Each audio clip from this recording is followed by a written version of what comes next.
I know. Oh, we're live. Alrighty.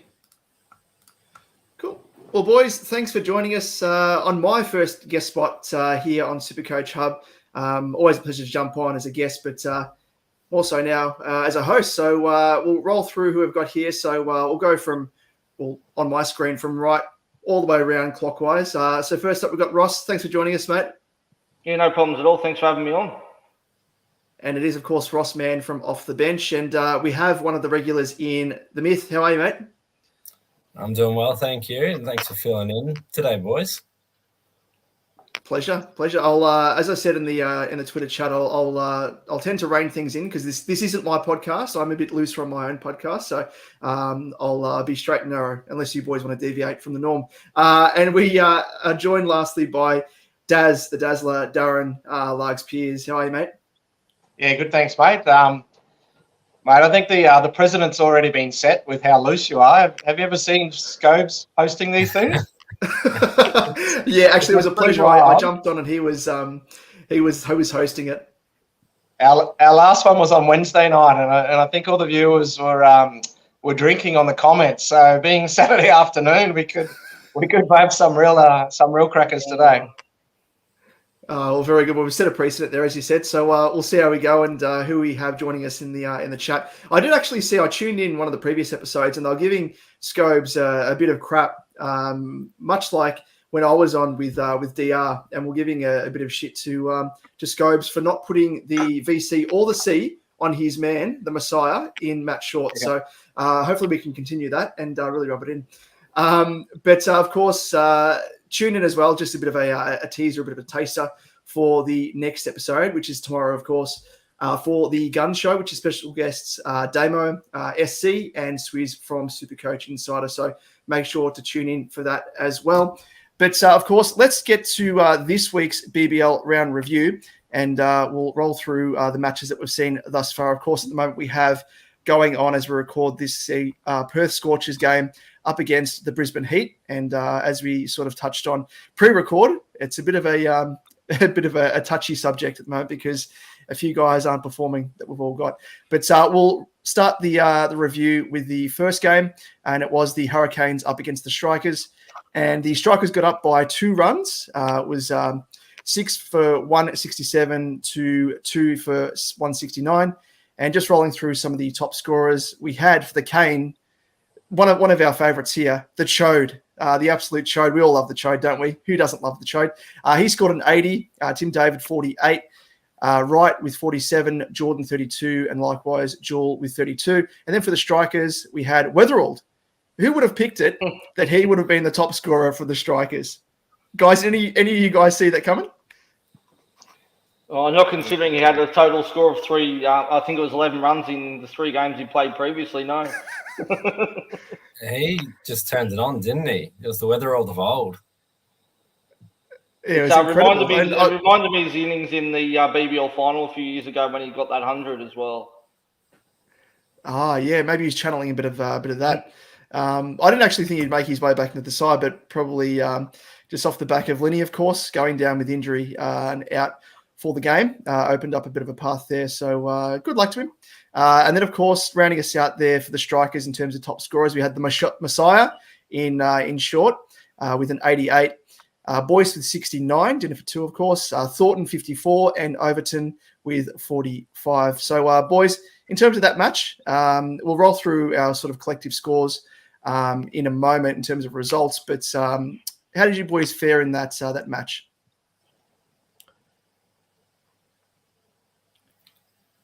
We'll start with Rossi. Sorry, I should have thrown it. My mistake. I was waiting for you boys to jump in. Yeah, I had Matt Short as my vice captain, which I'm going to loop at the moment. I had Jamie Ableton for his 45 as well. I've also looped in Chowdhury's 80, and then I had McDermott and Ellis sitting on my bench, which were bench loops, but I didn't loop them in. But that's where I finished for that game. Yeah, I was very similar in terms of having McD and Ellis on the bench. I was hoping for a little bit more from Ellis. I thought McD might struggle after having a big game, just as is always the case after a big game. Sometimes they fall off the wagon. But what about yourself, Myth? How did you go? Yeah, pretty similar. Again, looped Matt Short, Overton on field, Chowdhury with the emergency, which very happy to get him. Do feel for those that probably didn't start with him because he has been one where those that did have him as that enough have had a bit of a slice of luck over the last couple of weeks with him having quite a good role. McDermott on the bench for me as well, not looped in. And yeah, that was it for me that game. So it was a good start to the round. Hasn't shaped as well since, but I'm sure we'll get into that. Yeah, I was similar. I was dodging bullets left, right, and center, as I said, with the emergencies, and I was very unlucky, and I blame myself because I think for the past 3 rounds I've been saying to myself, I'll bring in the Chode, and I just haven't, and he's punished me again, the old Chode. So good luck to those people that had him, as you said, Myth. But Daz, how did you fare, mate? Yeah, I just got the 2 from the strikers, Matty Short, VC, so loop him in, and was one of the 56%, I think, of the top 1% that sold Overton the round before. So I bought him back and straight played him for his 45. The only cane I had was McDermott, and he was on the wicket keeper loop, so I won't be bringing him in. And I'm a bit like you. I haven't owned the Chode at all this year. He's been one I've looked at and then just wasn't sure on the role, and by the time he's performed, it's a bit late. So he's gone through the keeper, but love watching him play. Good on him. He's great for the game. Just jumping in quickly, just a little live update. Speaking of going through the keeper, I think a lot of us will be happy to see Jay Ty sneaking get to Inglis as well. So sure, a lot of us will be happy about that. Oh, yes and no, because I sold Ty. Unlucky. Okay. Oh yeah, Inglis and Ty. I was in much need of any sort of points, so I'll gladly take those. 100%. Thanks for the update there, Myth. Feel free to jump in anytime as well if there are any further updates, especially if it means that any of the players that I've got have upped their scores. Let's move into the next game, which was, of course, the Sixers up against the Thunder. And the Thunder just continue to disappoint this season, unfortunately. But Sixers, they're continuing on with it. Conversely, they did it easy in the end by 19 runs. They bowled out the Thunder 132, and the Sixers were 7 for 151. For the Sixers, their top scorers, we had, how was the old man, Socky, Sean O'Keefe. He just absolutely smashed it, winding back the clock, 107. Any of you boys own him? I imagine not. Wish. No, but one of the previous winners that I'm in a bit of a chat with actually threw him up pre-game, just stating that he had 11 wickets in his last 4 versus the Thunder, had a good economy in those games. He didn't go him in the end either, and none of us listened, but we clearly should have. He was on fire. He owns the SCG. I don't know why he's retiring. He's still so good. Like he could keep going around for another 10 years the way he's going, Sock. Exactly right. And he's been fully fit. I think previous seasons he's kind of been battling on and off with a bit of fitness, soft tissue stuff, but he's fully fit this year. And why not go around again, another round? 2% of teams as well, ownership. So for anyone that had him, a very, very big pod goes without saying. But to round us out for top scorers for the Sixers, Philippi had 77 for those people that held onto him. Kerr in his return game, first game for the season, 72. I was very, very close to bringing him in, him or Abbott. I don't know if any of you boys jumped on either of those guys, but pretty good to see 72 from Kerr. Silky, he ended up, he's just where he bats. He's an absolute professional. Scored a 60 SuperCoach points. Dwarshus, 60 as well, and Abbott, 55. And then for the Thunder, Hales came out with a nice little cameo to begin the innings. 83 ended up scoring. Had 3 catches, I think, in the field, didn't he, as well, which was handy extra points there. McAndrew, 81. Hatcher, 70. Sanger, 62. And Water 37. And, almost forgot there, Sam's with a 36. But, boys, I will start with you, Rossi. How did you go that game? Any of those guys that you jumped on or you had that scored well? I'm not really that scored well. I had Dave Warner for his 37, which was a bit disappointing, and Sean Abbott for his 55, which was nice to get that last wicket towards the end there. But he was very expensive. I was tossing up between him or Hayden Kerr as a bit of a pod, but ended up going Abbott, unfortunately. But look, I'm not going to complain. I mean, 55 is not too bad, but yeah, Warner was a bit disappointing. But 39 37 or 39 balls in a T20 is not ideal. But I guess when you've got wickets falling around you all the time, there was, someone needed to stay out there and lay a platform. I was at the game. I'm a Sixers fan. I wasn't looking good there at one stage, but once those wickets started to fall, O'Keefe was just brilliant, unbelievable.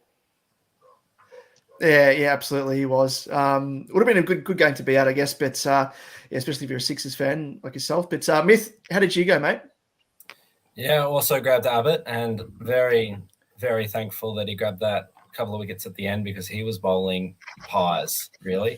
Yeah. Being smashed all over the park, but it just shows the value of that guy that bowls at the end. Guys get those overs, especially when a team needs Thunder. They really bottled that run chase.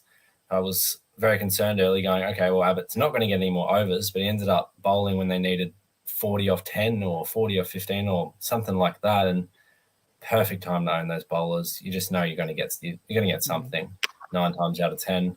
I grabbed Chris Green as well, and that lineup came out. They had him batting at 6. I thought, I'll grab an extra Thunder rather than, I think I was on Berendorf at the time. Didn't work out so far, but I don't think I've done much so far, so maybe it won't hurt me, and it's freed up a trade for next week. So, Warner on the E as well. So we'll see what Stoinis does tonight in his spot. Interesting tactics there. And what about yourself, Daz? Well, mate, I grabbed Warner as well. So it's interesting. Listen to the boys. I actually wasn't that upset with Davey. I thought that wasn't too bad, and considering it was 150,000 less than Steve Smith on the big donut, I'll take 37 every round. I'm surprised no one's mentioned Smudge, but obviously that was something that went wrong for those that bought him in for him. But the other one I bought in was McAndrew, so I was pretty happy with his score. I shouldn't complain, but I was a little bit dirty. I only got 3 overs, and Tanvir bowled one of the last. Was it the last over or the second last over when McAndrew normally would in the death? Yeah. So I'll take the 81, but I was thinking, here we go, death over as well. He could get a bit more, but no, I was happy with McAndrew. I put him on the bench, so I looped him in, and I decided to straight play Warner just because it was better for my team. So yeah, not too bad. I don't own any Sixers at all, so that didn't worry me, and I was actually surprised everyone was bringing them in, to be honest. So I know Abbott got bought in by a fair few. Edwards on 40 didn't get the role that everyone was expecting. I think Hayden Kerr laid in might have changed that a bit, but overall wasn't too bad. But Thunder, I don't know what's going on with the Thunder. They look like they had it in the bag. Roscoe, I don't know what the crowd thought at the game, but Thunder looked like they were cruising and doing well, and then just did their usual implode, I guess. Yeah, they did look like they were going to get it. I mean, I was there. It was a full house, as I said. It was a good atmosphere. Not many Thunder fans, though, obviously, as you can imagine, mostly Sixers.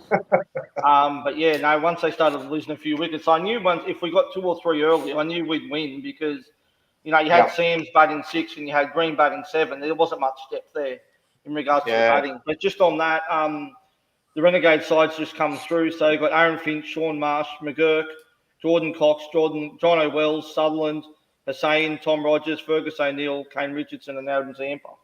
That's their lineup. Cheers. Who's batting, do you know? No, I haven't got the toss results yet. All right, cheers. But Interesting. You probably wouldn't have seen it. I don't know if you boys watched it on the coverage, but I quite liked it. They had Warner mic'd up, and actually listening to Warner actually talk to the batsman and tell them what to do. It was quite. I thought it was quite interesting and good, particularly with Ollie Davies. He was telling him what to do, or have a go and back himself.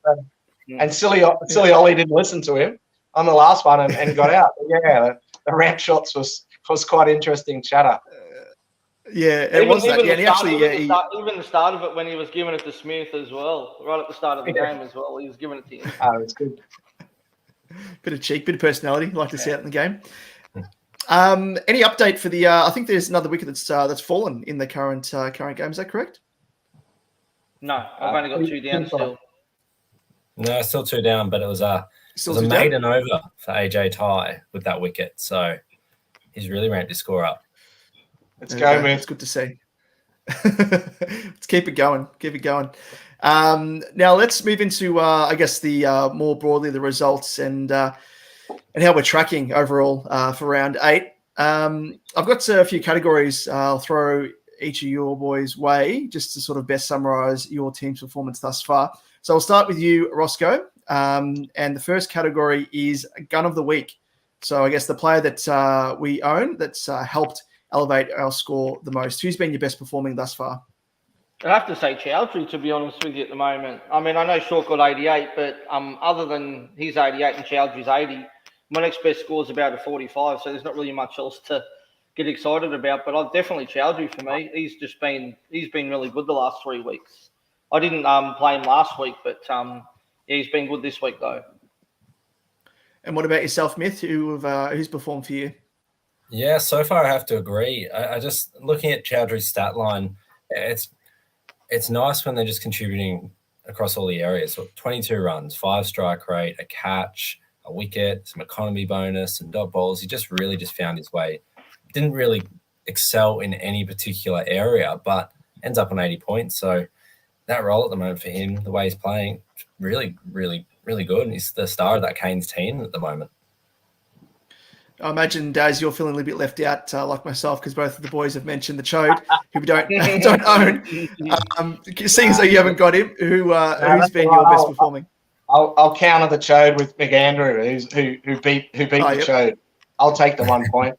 But no, like the boys were saying, like I think Weatherald on 115 is like the highest, and he's got 1 or 2% ownership. Well, actually, sorry, I think 4% ownership. Sock with 2% at 100. They're the only two to break the 100 barrier. So 80 plus is a good score this round. One of those rounds. So yeah, I'm quite happy with McAndrew. I can see why the others are very happy with the Chode.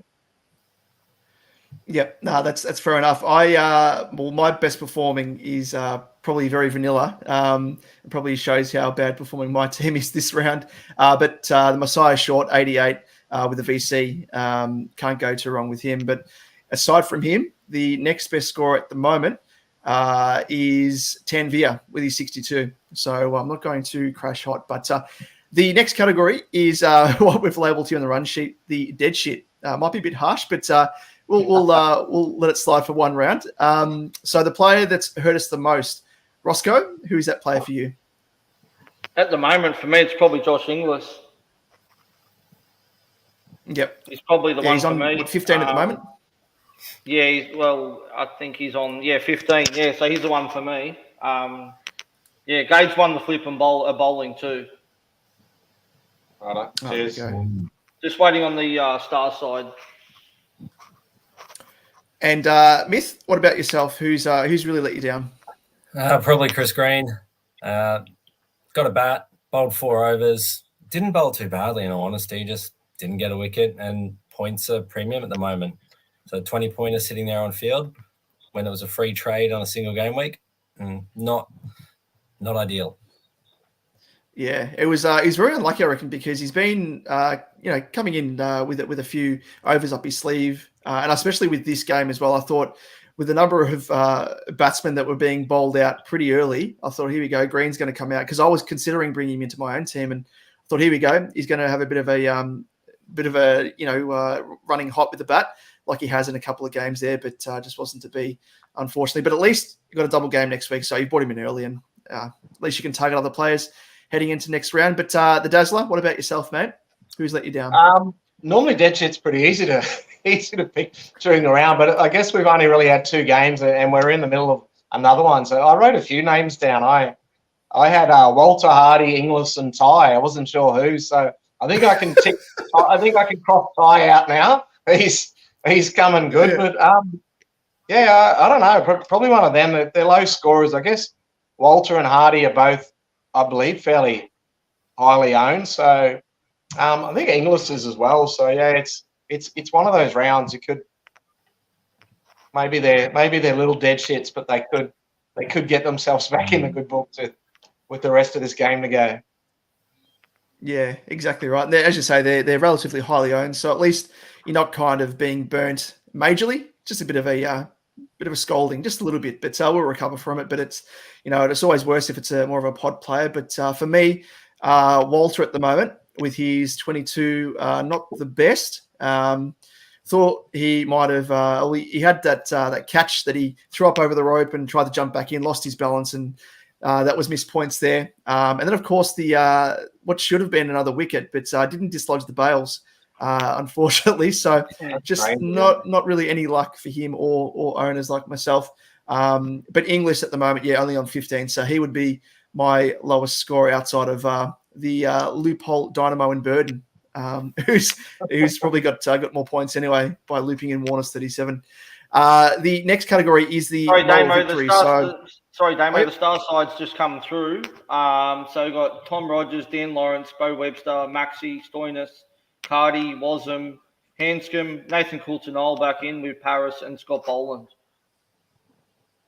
Sweet. Yeah, nice. Thanks, so who's dropped out of that there with Coulter-Nile coming back in? Do we know? Wait, Merlot. How did Merlot miss out? Oh, what a shame. the myth misses out. Yeah, surely he's the gun of the week. Hands down, considering he just gets gifted games for the Stars. It's incredible, isn't it? Rolling through, got a couple more categories, but of course the moral victories. So guys that look good but scored poorly. For me, probably Walter at the moment. He's looked all right. A bit unlucky, but scored poorly. Roscoe, any guys that stand out for you? Probably the same as you, just Walter. I mean, he looked good, but he was just very unlucky. Obviously, as you said, if he had taken that catch and then obviously that last ball hit the stumps and the bails didn't come off, which is a shame because that's 30 points gone. But, look, probably him, I think. Yep, Myth? Yeah, look, in terms of looking at my side purely, Walter's probably that same guy, like, bowled pretty well, bowled a guy out, didn't get the bails off. It's, I mean, looking good and not getting the points, that's probably the very definition. Yeah. Well, we'll excuse him because he has looked pretty good and has scored us some nice points over the previous few rounds. But Daz, any difference there? Live update: the dead shit English has just caught one off Dorf, so he's fighting hard to get out of category. That's actually a good catch too. To be fair, yeah, it was a great catch. Yeah. You heard what you said about him, I reckon. He's come through the earpiece. We've all put he's mic'd up to us. But look, boys, moral victory really should be a POM, shouldn't it? So I could go the Walter as well, and all four of us, but I'll throw him in again. But probably one Myth said earlier that he brought in Greeny. I thought Greeny looked all right. He had a really good role. I thought he bowled pretty well. He was just unlucky. Like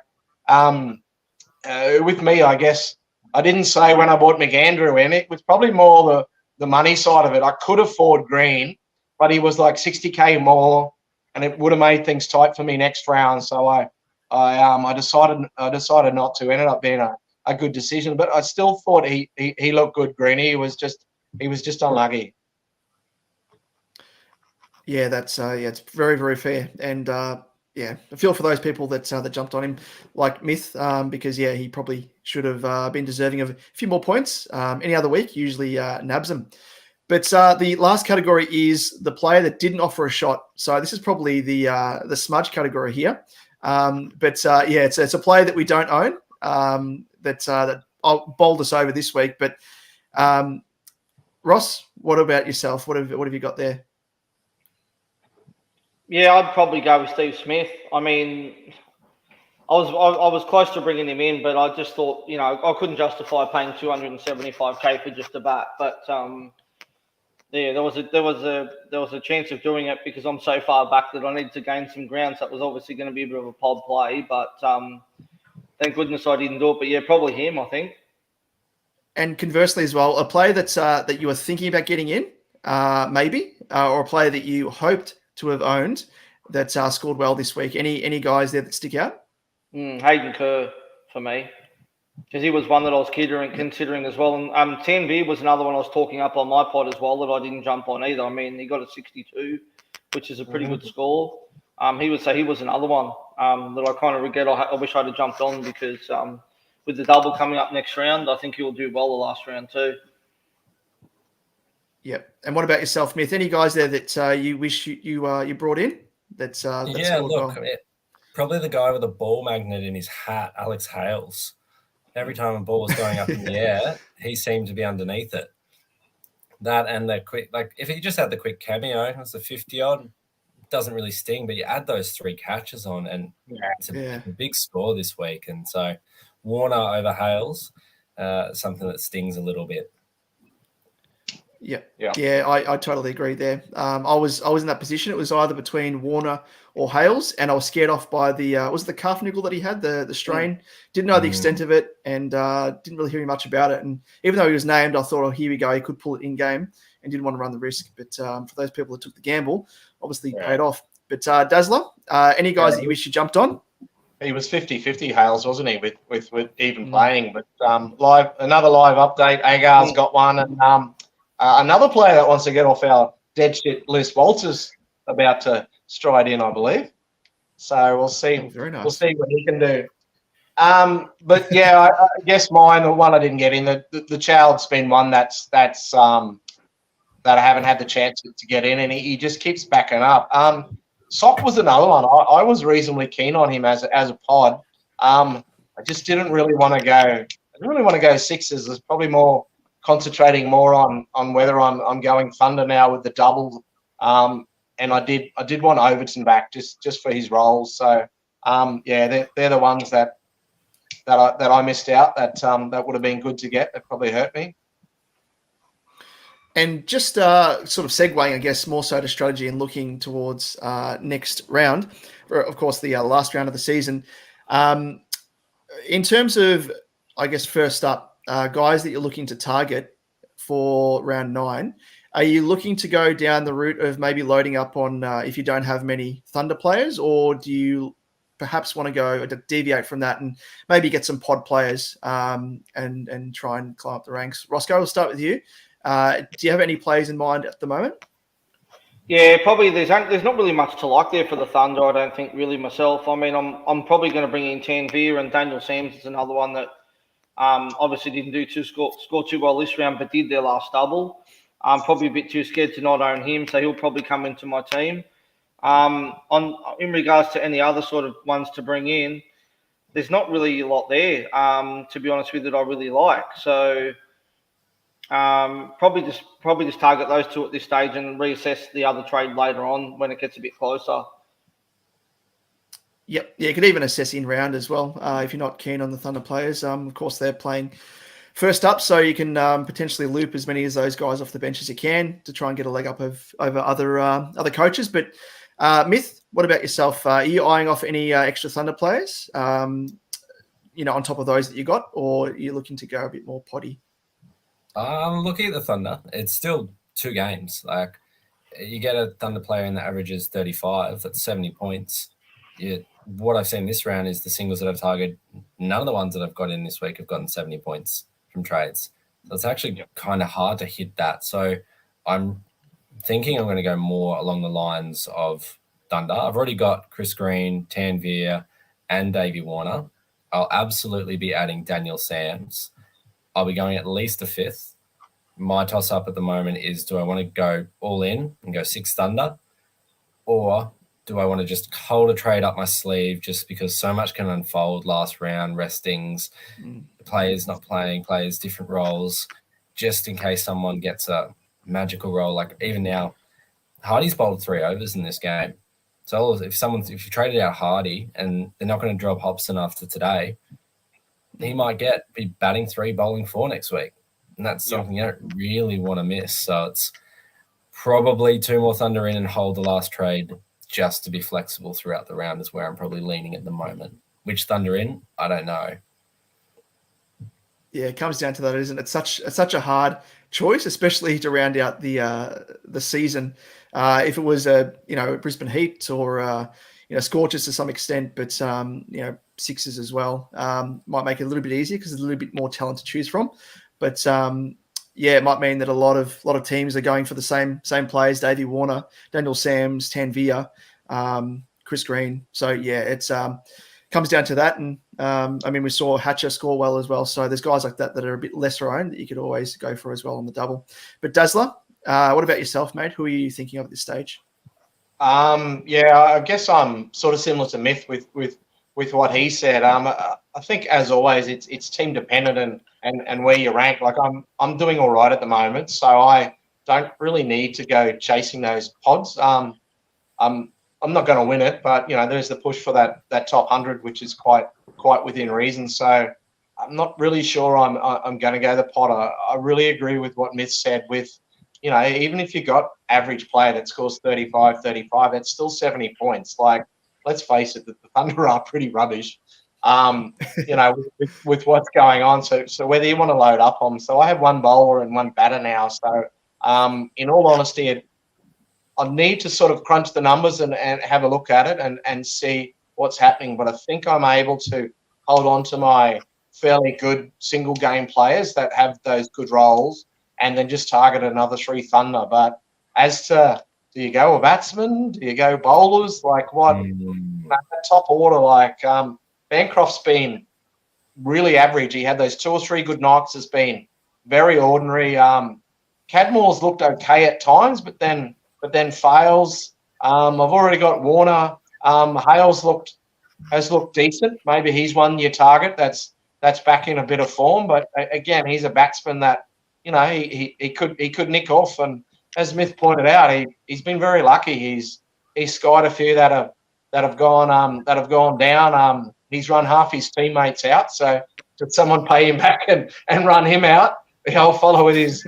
And then he had his hammy twins. So you got there. And then who do you really look at as the bowlers? Like obviously Sam's is the target. I'll go on him. I stayed away from him. I wasn't convinced against Sixers he was going to go that good. So that worked out all right. He's dropped a bit of cash, but outside of that, it's almost a bit of a lottery to see. So I might sort of try and have a bit of a look at the percentages and the stuff there and see who might be the one.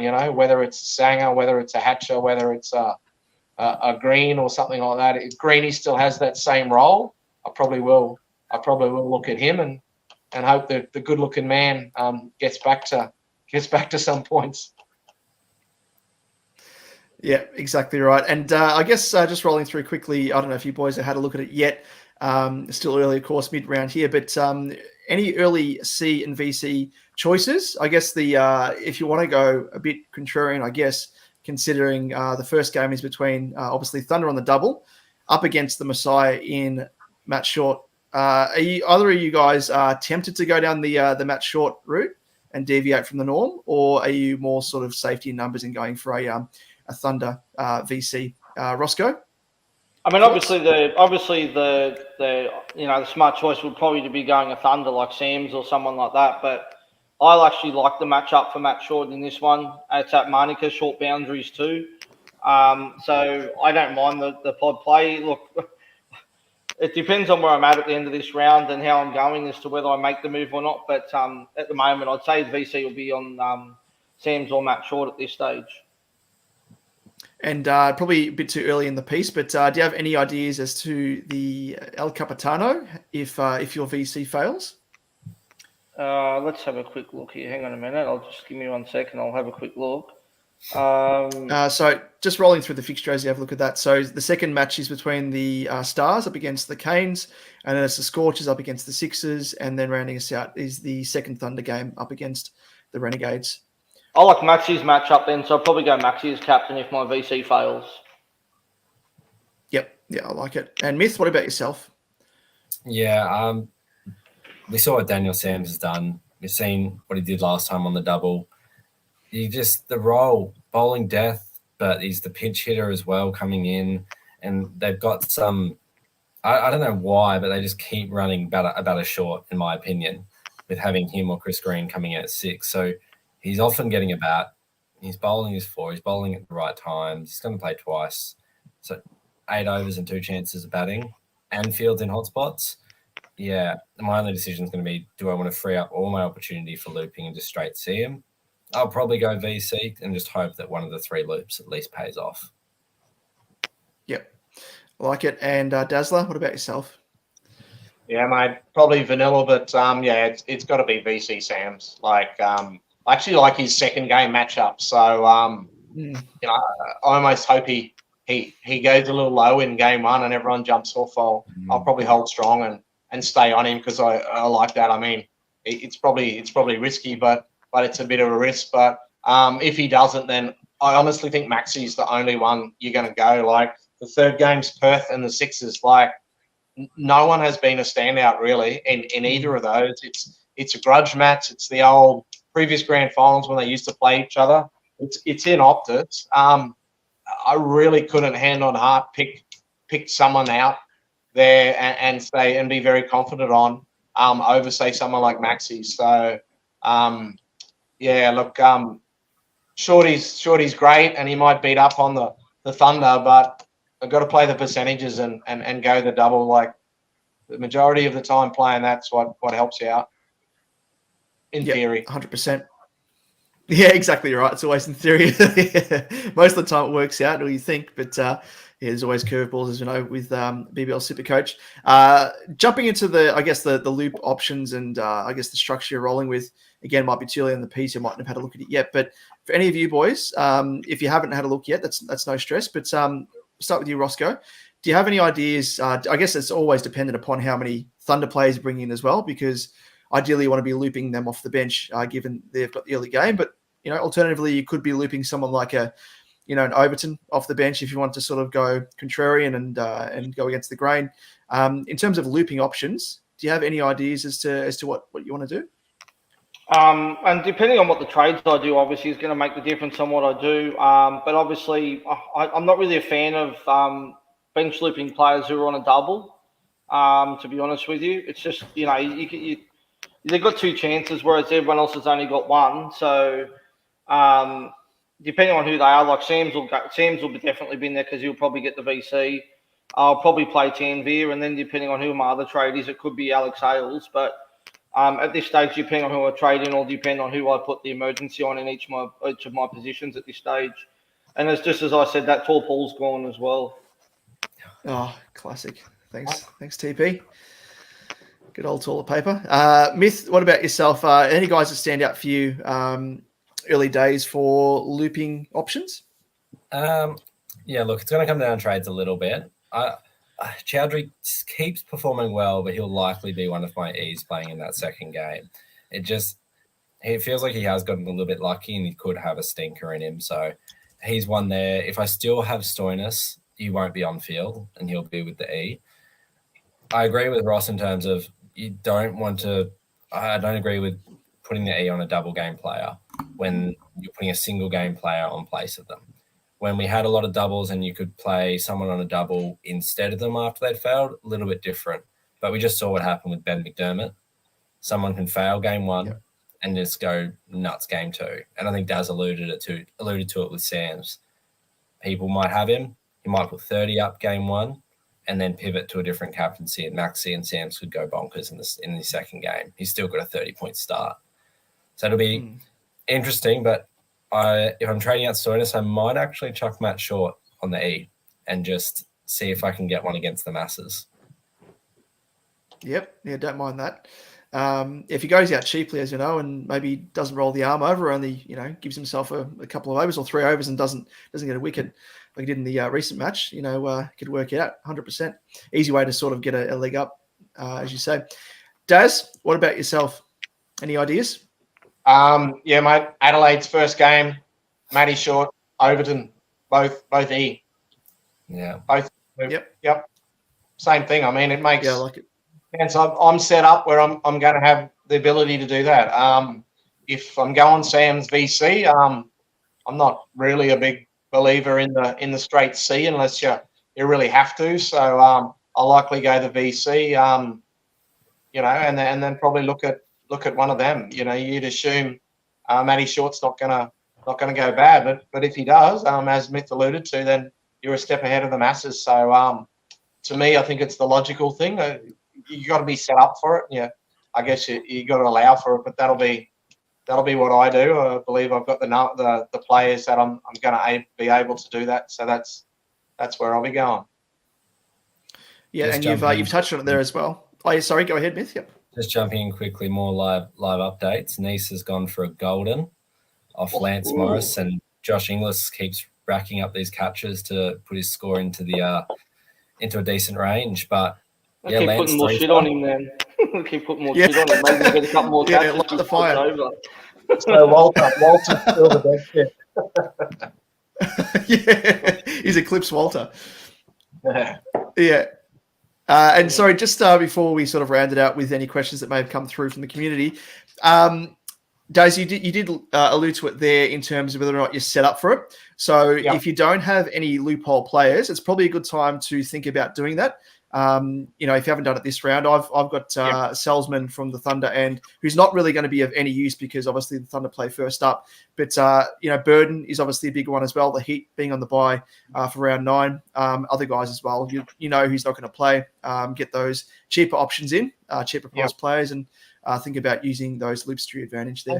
Any Heat players that people own now, you don't necessarily need to sell them. Like if a Roller or a Bartlett or something like that, it's pretty expensive. You probably want to, but if you've got a cheaper guy, you may not need to. They can be a loop. Just I guess if people can be flexible. I think if one thing the great man Mr. Langley's taught us this year and previous years is you've got to remain as flexible as you can in this game to get ahead and do well. We got to try to. Well, what a cheeky bugger he is, that bloke. I was playing him in a head-to-head this week, and he brought in Steve Smith in the last minute.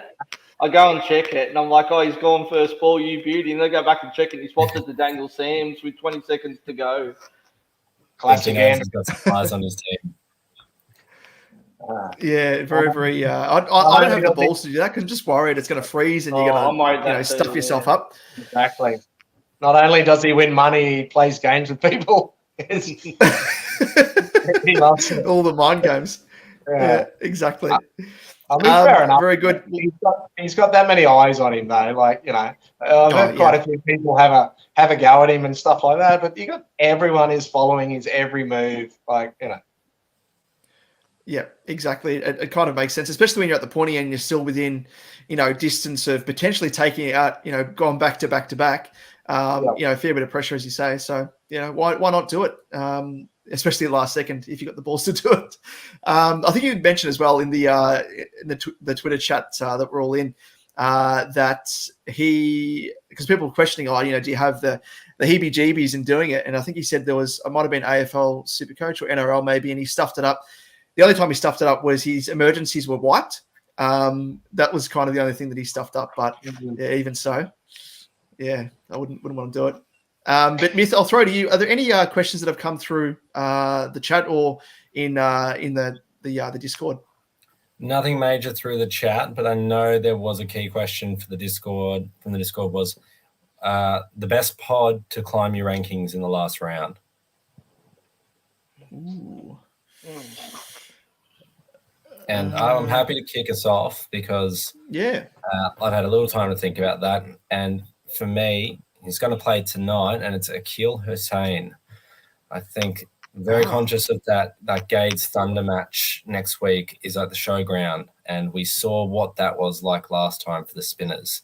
Obviously, the wicket may change, but if I'm having a gamble and hoping that it's still very spinner-friendly, Akil Hussain at the price, can't see many getting in with people having to focus on Sams, over 200K, and he's killed it in the Big Bash before. I think there might be a few on him tonight, but he's the pod I'd be going for in the final round if looking for a guy to really surge up the rankings. I like it. Roscoe, what about yourself? Find it hard to come up with one, but I think one that's playing in this game at the moment, like they're playing, obviously they've got their last game of the round, is against the Sixers at home, and it's a night game too. For me, is Lance Morris. Could be a bit of a pod play going into the last round, but also Nick Hobson could be another option as well if he holds his spot too. But obviously, bat's a bit low though. That's the only thing. I like the Wild thing shout. He seems to just keep picking up wickets. Doesn't he? Yeah. Darren, what about yourself, mate? Mate, I think he's got a good matchup versus the Stars. is that Chode fella? Is he a pod? What's his ownership like?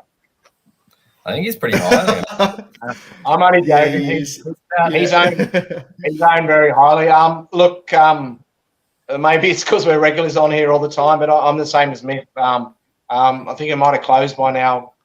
You might have missed Hossein, but he was the one. I think last time I looked, he was 1 or 2%, so he was really, really low. Cost a bit of coin, but yeah, he could have been a good one. I saw a lot of people wanting to bring in Heat this round.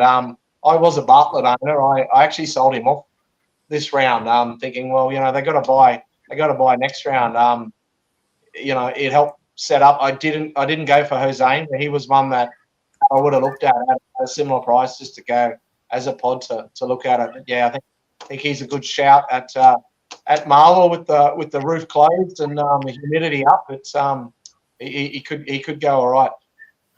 Just jumping in quickly as well, if you're looking as well for next week, just in the same vein for Hossein, if you're going to go in the bargain bin, I think Zampa's down to around 80K.